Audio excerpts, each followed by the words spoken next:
Assalamualaikum warahmatullahi wabarakatuh. Hai para pencinta buku, apa kabar? Kembali lagi The Library of Ramadan KH.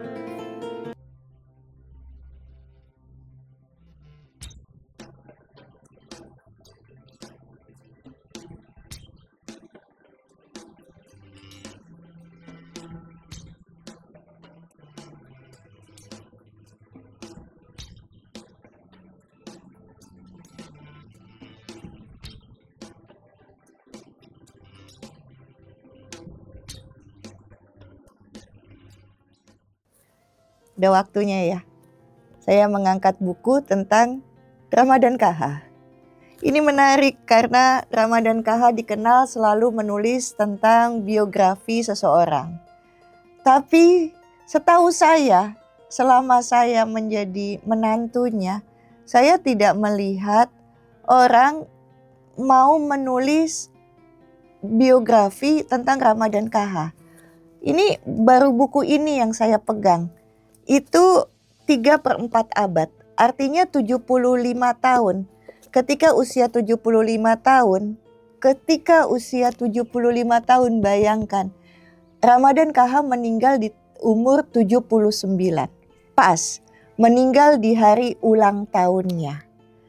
Dan ketika, ini unik ya, meninggal di hari ulang tahunnya, di tahun 2006, pada saat ulang tahun.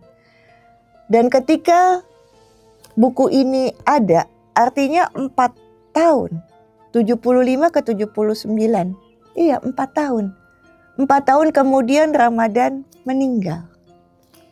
Jadi terima kasih untuk yang sudah menuliskan buku ini. Dan saya yakin betapa bangganya ayah mertua saya. Ada orang yang ingin menceritakan mengenai dirinya.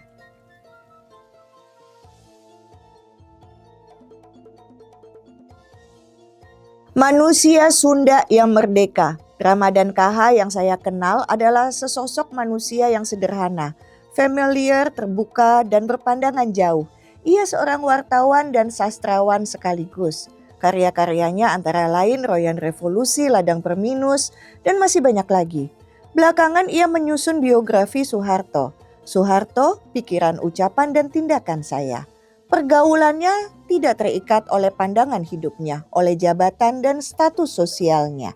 Ia bergaul dengan siapa saja, dengan si kaya atau si miskin, dengan pembesar atau rakyat biasa, dengan pejabat atau tukang becak. Dia tidak pernah memilih-milih lawan bicara atau lawan diskusi. Dengan siapapun dia bisa enak berdebat, berargumentasi dan berdiskusi tanpa harus meninggalkan dendam kesumat atau permusuhan. Dengan lawan, apalagi dengan kawan. Cek urang Sunda mah teu bawan, wanonjeng balarea. Kata orang Sunda, tidak pilih-pilih, akrab dengan banyak orang. Satu hal yang sangat menarik dari sosok Ramadan KH yaitu bahwa ia sangat concern terhadap penderitaan orang lain. Ia bersama-sama almarhum Dayat Harjakusuma, pemimpin kantor berita antara cabang Bandung, ayah kandung Acil dan Syam Bimbo, sangat peduli kepada orang-orang tertindas, kepada kaum buruh dan kaum tani, kepada kaum miskin kota yang masih terpinggirkan, terhina dan teraniaya dari dulu hingga sekarang. Sebaliknya, ia sangat membenci pejabat-pejabat yang korup, pemimpin-pemimpin yang hanya mementingkan diri dan partainya, dan siapa saja yang menjadikan rakyat sebagai komoditi dan kepentingan dan keuntungan pribadinya. Dan oleh karena itu, ketika terjadi peristiwa G30S yang mengerikan itu, ia pun termasuk salah seorang yang terseret ke dalam penjara, menjadi korban kekejaman pemerintah rezim Soeharto. Padahal saya tahu persis, dia bukan orang komunis, apalagi anggota PKI. Yang pasti dia bersama almarhum Dayat Harjakusuma adalah seorang humanis sejati. Karena kekejian rezim militer saat itu, walaupun hanya 16 hari Ramadan KH terpaksa harus mendekam di kamp pengasingan Kebonwaru Bandung bersama-sama dengan almarhum Dayat Harjakusuma, termasuk saya sendiri, berbicara soal penjara 16 hari atau 16 bulan, atau 16 tahun, sama saja. Di sana terjadi proses dehumanisasi, mulai dari kehidupan yang paling sederhana seperti tidur, mandi, dan makan. Derajat dan martabat manusia merosot ke titik yang paling nadir.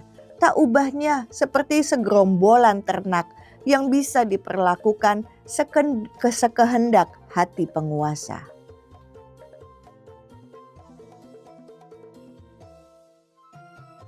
Apa rasanya jadi cucu Ramadan KH? Cucu ketiga ya. Yang pertama Kak Kelsey, Kak Dylan, sama Pru.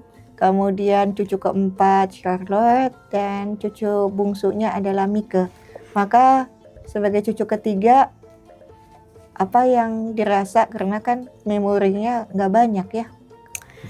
Bangga, karena aku bisa mengenal Aki Tutun lebih dalam dengan karya-karyanya. Semenjak aku SD ya, aku tuh kaget. Ada tiba-tiba lagi ujian, terus ngebaca, lah Ramadan KH, itu kan Aki aku. Dari situ aku mulai penasaran, siapa itu Aki? Ternyata Aki adalah sastrawan yang sangat besar, dan dia tuh menginspirasi semua sastrawan di Indonesia. Bangga. Oke. Kemudian waktu itu cerita apa lagi mengenai perjalanan kamu? Karena kamu lahir tahun 2002, Aki meninggal 2006, jadi usiamu masih 4 tahun. Dan rasanya yang diingat juga samar-samar gitu ya. Nah, kalau nggak salah ujian SMP juga kamu mesti mengulas tentang Ramadan KH, dan waktu kamu berantau ke Kanada, kamu ikut lomba menulis juga. Ceritakan. Iya. Sebenarnya mulai dari kelas 6 SD juga ya, dimana aku ikut lomba menulis. Dan aku merasa dengannya aku menulis, aku menjadi lebih dekat sama Aki. Saat aku menulis, aku melihat karya-karyanya Aki, terinspirasi oleh karya-karyanya Aki. Oh, ternyata keren ya menjadi seorang sastrawan, terutama menjadi cucunya Aki, bukan menjadi sebuah beban yang aku harus jalanin. Saat aku pergi ke Kanada di usia yang sangat muda, aku ikut lomba menulis saat itu. Dan aku mau nulis tentang kekuatan dari sebuah komunitas. Itu pun terinspirasi oleh Aki Tutun. Karena kan di buku ini juga Aki menceritakan the power of community. Betapa pentingnya kita menjadi seseorang yang peduli terhadap komunitas dan menjadi seseorang yang bisa membantu banyak orang.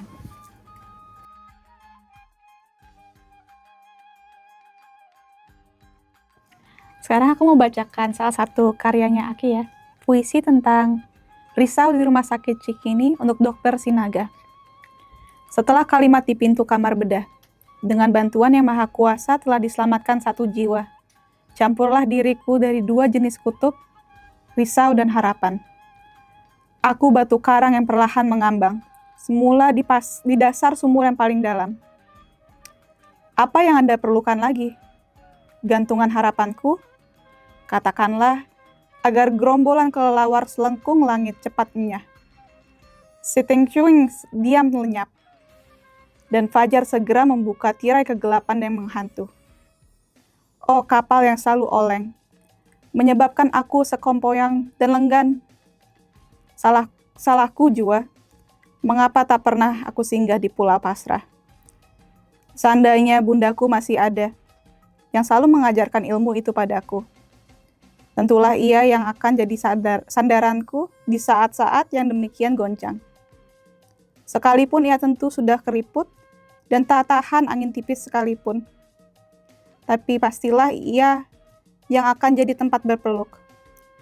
Sewaktu kekasihku hijrah dari kenyataan di atas kereta yang entah bekas siapa. Sungguh, dokter, tiadalah batu permata yang bakal berat kulepaskan, ataupun sekerat emas cincin kawin jika masih diperlukan, ataupun kitab-kitab puisi yang selalu dikatil, ataupun apalah lagi. Sejumlah darah yang kumiliki ataupun pertukaran nasib sama sekali untuk menebus kegelisahanku yang masih terus menjaring aku. Ucapan di pintu kamar bedah, tetesan kristal salju di tenggorokan yang tersumbat. Benarlah, tiadalah hormat dan terima kasih yang lebih. Aku jadi budak belian di abad ini. Sedialah. Dan kini, apalah yang Anda perlukan lagi? Gantungan harapanku untuk melenyapkan kegundahan aku. Seandainya perlu ditebus dengan barisan manusia semacam aku, dan peperangan akan berhenti, dan segala emas permata dialihkan alurnya, dan kegelisahan umat akan lenyap atas penemuan para ahli. Catatkanlah namaku yang pertama. Aduh, manusia yang tak kenal, tali temali kecapi nurani yang peka. Cerita tentang payudara di atas baki, atau sama sekali dongengan hantu-hantu maut melulu. Kebalikan dari ajaran kepercayaan. Jangankan aku sanggup menyimpan seiris daripadanya. Seperti orang lain mudah menanyakan, biarlah aku lebih suka jadi buta, namun tahu ia tetap hidup di sampingku. Oh sayatan emas yang tak pernah punah, dokter. Apabila aku lewat di tempat kerjamu, sekalipun kalimat itu tetap mengiang waktu di pintu kamar bedah. Oh gantungan harapan yang sebenarnya, aku merunduk depanmu dan sujud hilang menyerah di pulau pasrah. Namun sudilah, luluskan dambaan harapanku tentangnya. Mawar merahku pulih kembali segar. Itulah karya Aki, salah satunya.